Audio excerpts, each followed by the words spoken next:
फखर मिलत फाउन्डेसनको प्लेटफर्मबाट म बोलिरहेको छु। आजको यो भिडियो आजको सन्दर्भमा छ अहिले जुन हाम्रो नेपालको कार्यरत कार्यकारिणी प्रधानमन्त्री सुशीला कार्की हुनुहुन्छ, उहाँले इस्लाम धर्मको बारेमा धेरै घृणित बयान दिएको छ। कुनै धर्मको ज्ञान नभई कुनै धर्मको बारेमा त्यसको बारेमा कुनै अभिव्यक्ति दिनु नै अपराध हो। इस्लाम यस्तो धर्म हो जसले बराबरीको शिक्षा दिन्छ, जसले समानता सिकाउँछ, जसमा ऊंच नीच जात पात छुवाछुत छैन। इस्लाम यस्तो धर्म हो जसले प्रत्येक प्राणीप्रति प्रेम स्नेह र दयाको निर्देशन गर्दछ। तर सुशीला कार्कीज्यूले इस्लामको बारेमा यस्तो अभिव्यक्ति दिनुभयो जुन अभिव्यक्ति धेरै घोर अपराध हो।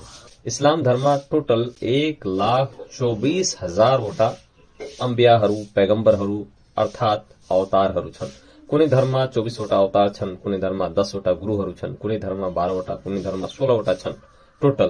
तर इस्लाम धर्म साथीहरू 1,24,000 वटा अवतारहरू छन्। अब हेर्नुस् इस्लाम कति पुरानो होला।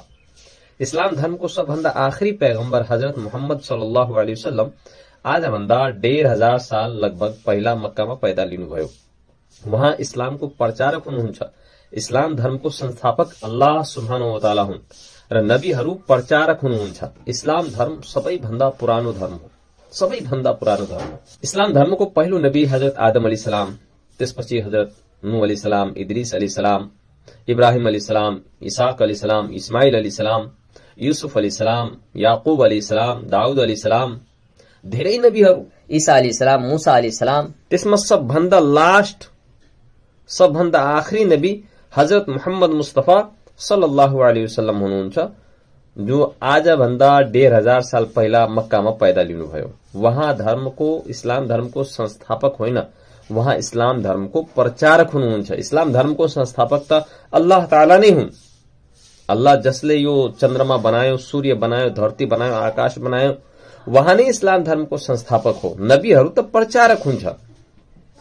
अब इस्लाम धर्मको आखिरी नबी हजरत मोहम्मद सल्लल्लाहु अलैहि वसल्लम आउनुभन्दा पहिला, यानी आजभन्दा 1,500 साल पहिला छोरीहरूलाई जिउँदै दफन गरिदिन्थ्यो र नबी सल्लल्लाहु अलैहि वसल्लम आएर त्यो कुरीतिलाई हमेशाको लागि खत्म गरिदियो, हमेशाको लागि फिनिश पारिदियो। त्यसरी त्यति बेलाको सभ्यता, हिन्दुस्तानको सभ्यता कस्तो थियो? हिन्दुस्तानमा सती प्रथा थियो अनि त्यो प्रथामा एउटी स्त्रीलाई जिउँदै त्यसको पतिसँग चितामा जलाइदिन्थ्यो। त्यो थियो हिन्दुस्तानको सभ्यता। रोमनको सभ्यता हेर्नुस्, युकेको सभ्यता कस्तो थियो? त्यहाँ महिलालाई अस्तन ढाक्ने पनि अधिकार थिएन, लुगा पनि लगाउने अधिकार थिएन। तर इस्लाम धर्म आएर जिउँदो गाड्ने छोरीहरूलाई बचायो, अस्तन ढक्ने अधिकार दियो, पूरे फुल कपडा लगाउने, लुगा लगाउने अधिकार दियो। र इस्लाम धर्ममा त सबभन्दा पहिलो हरेक मानवलाई बराबरीको शिक्षा दिन्छ, समानताको शिक्षा दिन्छ, ऊंच नीचको कुनै भेदभाव छैन। इस्लाम धर्मले जसरी पुरुषलाई हक र अधिकार प्रदान गरेको छ, त्यसरी नै स्त्रीलाई पनि पुरुष र इज्जत, हक र अधिकार प्रदान गरेको छ। सुशीला कार्कीज्यूलाई म भन्न चाहन्छु कि तपाईले यदि इस्लाम धर्मको बारेमा कुनै ज्ञान दिनुहुन्छ भने इस्लाम धर्मको जुन धर्मावलम्बीहरू छन्, इस्लाम धर्मको जुन धर्मगुरुहरू छन्, उहाँसित सिकेर, उहाँसित सोधेर, उहाँसित कुराकानी गरेर त्यसपछि इस्लामको बारेमा अथवा कुनै पनि धर्मको बारेमा अभिव्यक्ति दिनुस्। यो राम्रो कुरा हो। अज्ञानताको कारण तपाईको इज्जतमा धेरै फरक पर्छ। अज्ञानताको कारण तपाईले यदि कुनै यस्तो अभिव्यक्ति जसरी अहिले इस्लाम धर्मको बारेमा दिनुभयो, एकदम गलत कुरा हो। बहुविवाहको सिस्टम दुनियाँको हरेक धर्ममा छ, तर इस्लाम धर्म मात्रै एउटा धर्म हो जसले एक स्त्रीसँग मात्रै बिहे गर्ने आदेश दिएको छ।